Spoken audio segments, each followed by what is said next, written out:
नमस्कार, the wire में आपका स्वागत है। मैं हूं आरफा खानम शेरवानी। यूँ तो मेरे जैसे पत्रकार खबर नवीसों का काम है आपको रोज़ खबर देना। देश और दुनिया में क्या हो रहा है, कुछ लोग खबरें लिखते हैं, कुछ लोग मेरी तरह आपको कहकर सुनाते हैं, लेकिन कुछ रोज़ ऐसे आते हैं, कोई दिन ऐसा आता है जो भारी पड़ जाता है हम जैसे लोगों पर भी, जिन्होंने युद्ध कवर किए हैं, जिन्होंने बदतरीन सांप्रदायिक हमले कवर किए हैं, जिन्होंने लोगों का एक तरह से उनकी ज़िंदगियाँ तबाह होते हुए देखी हैं। यही एक खबर है आज जो मैं आपको बताने जा रही हूँ। मैं कहती हूँ आपको कि अपनी सीट की पेटियाँ बाँध लीजिए। एक ऐसा खौफ़नाक मंज़र जो भारत में पेश आया है, कई लोग इसे कह रहे हैं कि ये सेक्स स्कैंडल है। मैं कहती हूँ ये सेक्स कांड नहीं है, ये बहुत बड़ा बलात्कार कांड है, ये अपमान का कांड है, ये ह्यूमिलिएशन का कांड है। ये हज़ारों महिलाओं की आबरू, उनका जीवन, उनके जीवन की जो गरिमा है, उनकी डिग्निटी है, उसको तार-तार करने का कांड है ये।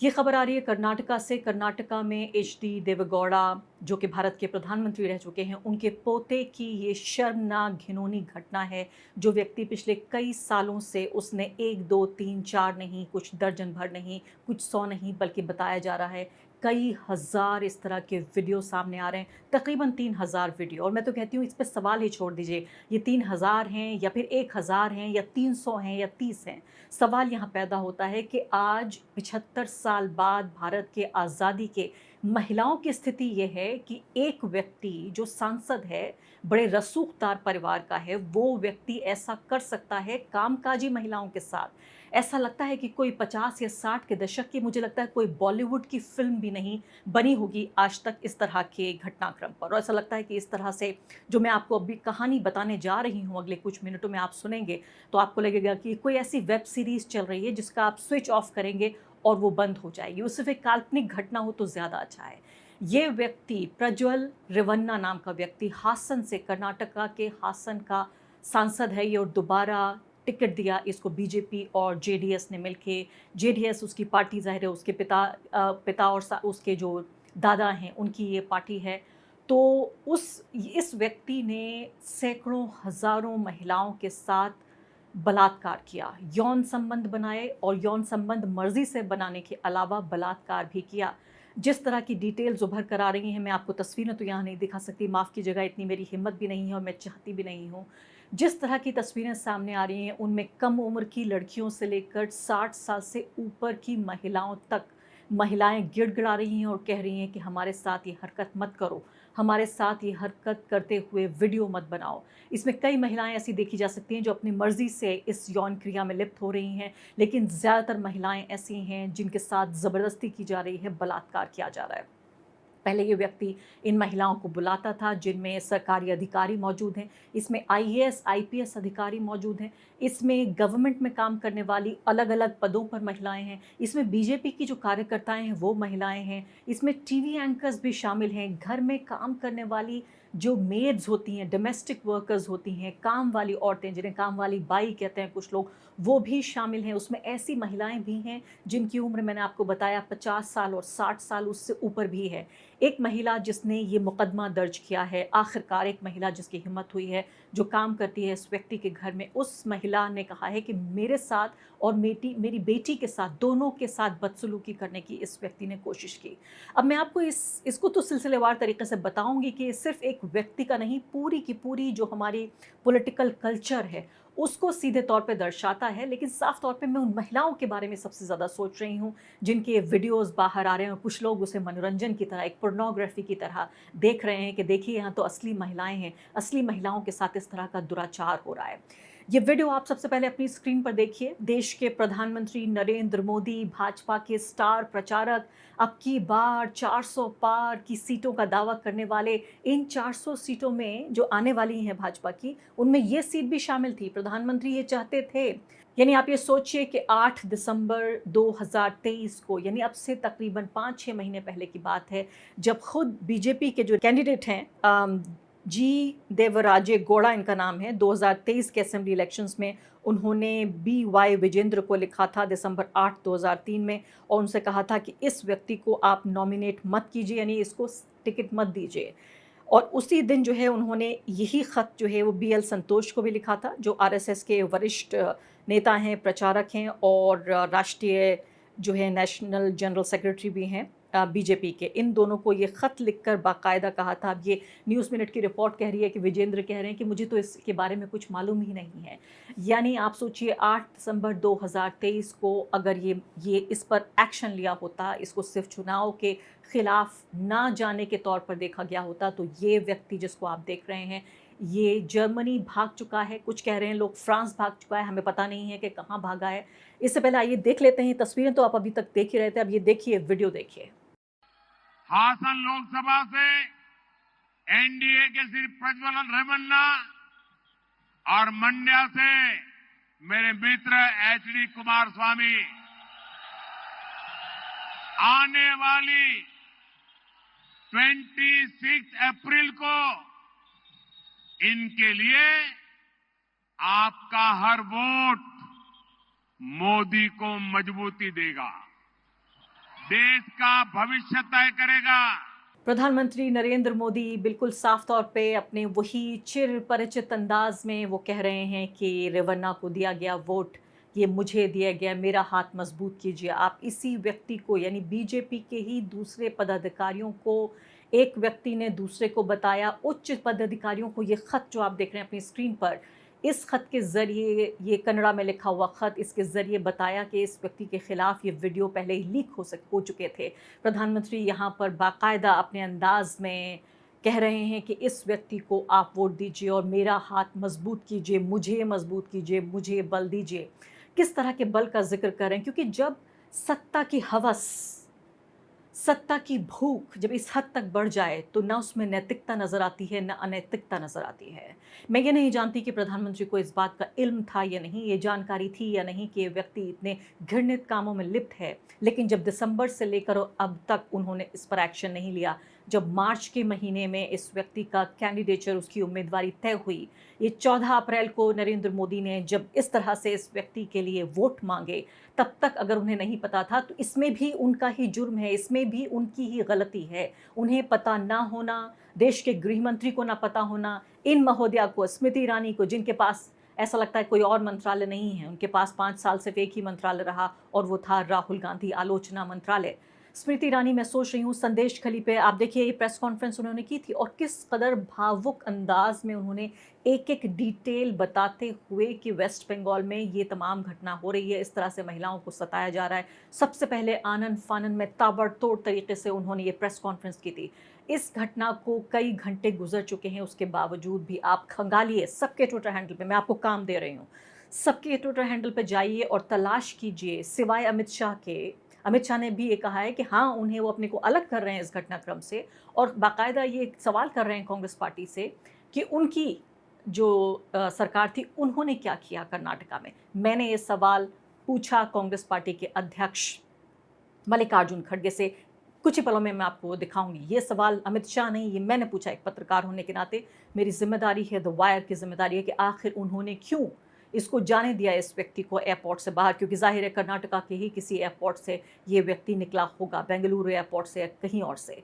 तो साफ तौर पर इस पूरे मुद्दे पर स्मृति ईरानी, मुझे मालूम है अच्छे तरीके से कि अगर ये विपक्ष का मामला होता, विपक्ष के किसी राज्य का मामला होता, विपक्ष के किसी व्यक्ति का मामला होता, तो अब नहीं घंटों तक वो न सिर्फ कि प्रेस कॉन्फ्रेंस करती, न सिर्फ कि वो नारेबाजी करती, न सिर्फ कि वो एक रैली निकालती, वो मुझे पूरी अच्छी तरीके से मालूम है भूख हड़ताल पर बैठ जाती और इंसाफ दिलाकर रहती। ये बड़ी अच्छी बात है बीजेपी के अंदर कि जब विपक्ष की कोई बात होती है तो उनके लोग बड़े मजबूत विपक्ष की भूमिका निभाते हैं, लेकिन उतनी ख़राब बात है जब उनके ऊपर आती है तो उनका जो दोहरापन है, जो उनकी हिपोक्रेसी है, वो साफ तौर पे नज़र आती है। और इससे पता चलता है कि इनको किसी से भी कोई एतराज़ नहीं है, कोई झिझक नहीं है, ना बलात्कारियों से, ना बलात्कार के आरोपियों से, न वो लोग जिनके ऊपर कत्ल के इल्ज़ाम हो, ना वो लोग जिनको हज़ारों करोड़ का जिन्होंने गबन किया हो, किसी से भी एतराज़ नहीं है। क्योंकि अब की बार तो 400 पार, 400 पार के लिए नैतिकता अनैतिकता दोनों भूल जाना पड़ेगा। ये 400 सीटें, हासन की भी एक सीट ज़रूर जोड़ रहे होंगे प्रधानमंत्री, वरना इसके बिना तो जाहिर है 400 सीटें नहीं आ सकती हैं। अब इस व्यक्ति को देखिए आप, इसका चेहरा आज ही उजागर हुआ है कि ये व्यक्ति ड्राइवर है प्रज्वल रेवन्ना का। इस व्यक्ति से कोई दुश्मनी रही होगी रेवन्ना की और इसी ने ये वीडियो लीक किया है, इसका ये कहना है, ये दावा कर रहा है।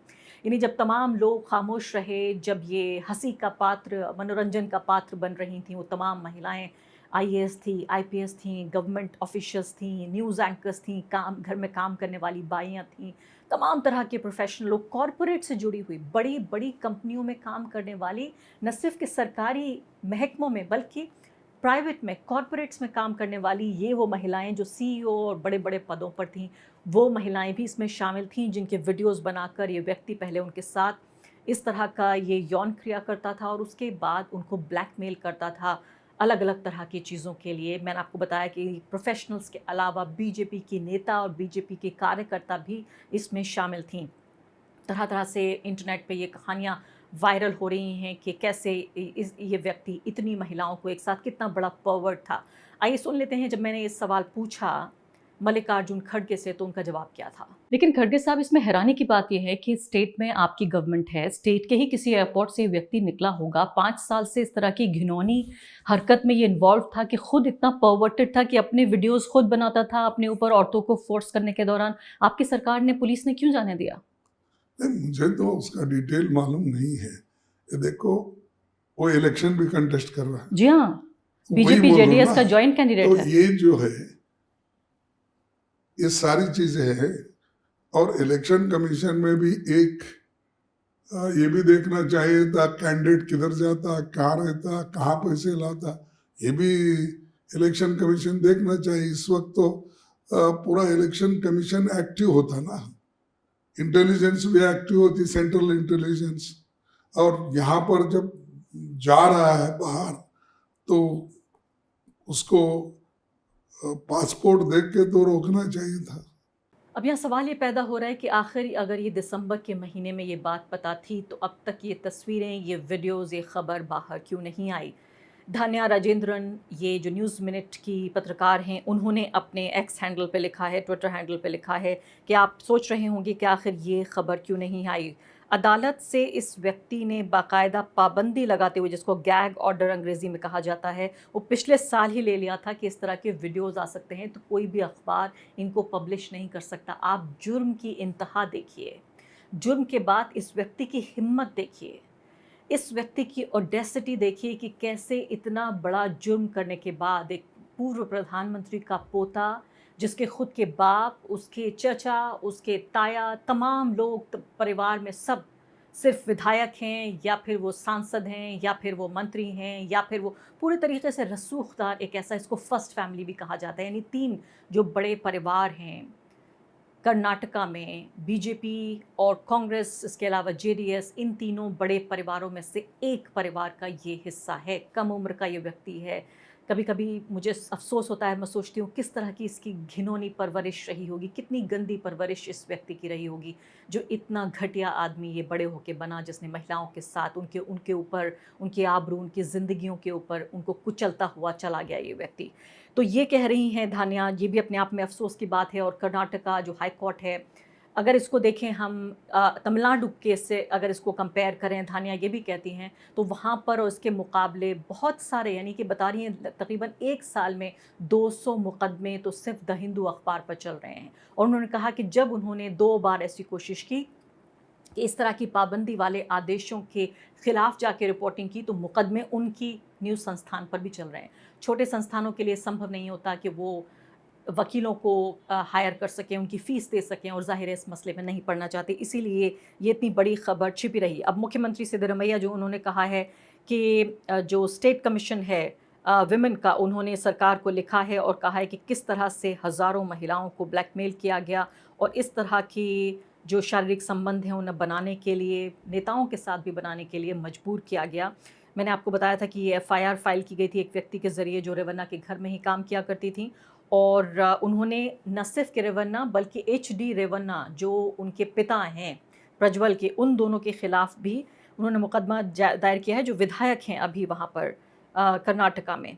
मुझे याद आ रहा है वो वक्त जब मैं और मेरे कैमरा पर्सन देवी दत्त, हम दोनों गए थे कर्नाटका, और वहाँ उस वक्त ये पूरा मामला हुबली का चल रहा था। हमने वहाँ मुख्यमंत्री, उप मुख्यमंत्री दोनों से पूछा हुबली के उस मामले के बारे में जहाँ एक हिंदू महिला को एक मुस्लिम पुरुष ने मार दिया था। बताया जा रहा था कि ये प्रेम प्रसंग का मामला था। और जो कि संबंध खराब हुए तो उसने उसकी हत्या कर दी। इससे पहले कई ऐसे मामले आए हैं जिसमें लड़की मुस्लिम थी और लड़का हिंदू था और लड़की का कत्ल हुआ, लेकिन उस पर कोई हंगामा नहीं हुआ। लेकिन इस एक मुकदमे को, इस एक बात को खुद प्रधानमंत्री नरेंद्र मोदी ने भरी रैलियों से उसको उठाया। पूरे स्टेट में इस पूरे मामले को इस तरह उठाया जा रहा था कि अब कांग्रेस पार्टी को कोई भी सीट पाने का, इलेक्शन लड़ने का यहाँ हक नहीं है। मैं यहाँ सवाल करना चाहती हूँ उन तमाम लोगों से जो हिंदू महिलाओं के हितैषी बनते हैं, जो लव जिहाद पे कानून बनाते हैं, बड़ी बड़ी फिल्में बनाते हैं, ट्विटर को पूरे तरीके से रंग देते हैं। इन हज़ारों महिलाओं में मुझे बताइए आप, कितनी मुस्लिम और कितनी क्रिश्चियन महिलाएं होंगी? हो सकता है कुछ हिंदू महिलाएं भी हों। दिल पे ज़रा हाथ रखिए और अपनी गंदी घिनौनी जो राजनीति है उसको थोड़ी देर के लिए अलग कीजिए और सोचिए कि जब आप हिंदू महिलाओं के सम्मान के लिए और उस महिला के सम्मान के लिए जो अपनी मर्जी से किसी दूसरे मज़हब में जाकर, किसी दूसरे धर्म में जाकर शादी करना चाहती है, तो आप हर तरीके से उसे रोकने की कोशिश करते हैं और कहते हैं लव जिहाद हुआ है, इसका कन्वर्जन हो रहा है। आज आपका सम्मान, आपका गौरव कुछ भी काम नहीं आ रहा है। आप तमाम ये सैकड़ों हज़ारों महिलाओं का गौरव, सम्मान, उनकी इज्जत आबरू सब लुटते हुए, तार तार होते हुए देखना चाहते हैं। तो अब की बार 400 पार या अब की बार 100 पार, ये मेरी फ़िक्र नहीं है। मेरी फ़िक्र ये है कि इन महिलाओं को इंसाफ मिलना चाहिए। पहली बात, पहला सवाल, इस तरह से ये नाइंसाफ़ी, ये ज़्यादती, ये अत्याचार, ये बलात्कार क्यों होने दिया गया? प्रधानमंत्री नरेंद्र मोदी से मैं सवाल करना चाहती हूँ, गृह मंत्री अमित शाह से मैं सवाल करना चाहती हूँ, स्मृति ईरानी से मैं सवाल करना चाहती हूँ, निर्मला सीतारमण से मैं सवाल करना चाहती हूँ। हर महिला नेता, मंत्री ही नहीं, हर महिला नेता से बीजेपी के मैं सवाल करना चाहती हूँ कि आपकी नाक के तले ये सब कुछ हुआ है एक ऐसे व्यक्ति के ज़रिए जिसको आपने बड़े गर्व के साथ उसकी पार्टी को, अपनी पार्टी के साथ गठबंधन किया, चूँकि आप 400 सीटें पाना चाहते थे। अगर आपको 300 सीटें आई थी तब आपने ये हाल किया है, जब आपको 400 सीटें आएंगी तो इस देश का आप क्या करेंगे? मैं सवाल पूछना चाहती हूँ इस देश के प्रधानमंत्री से कि जवाब दें कि इन महिलाओं के जो आबरू है और उनका जीवन है, उसके लिए कौन जवाबदेह होगा? द वायर के और वीडियोस देखने के लिए सब्सक्राइब करें और बेल आइकन पर क्लिक करें। स्वतंत्र पत्रकारिता की आर्थिक मदद करने के लिए डिस्क्रिप्शन में दिए गए लिंक पर जाएं और अपनी राशि चुनें।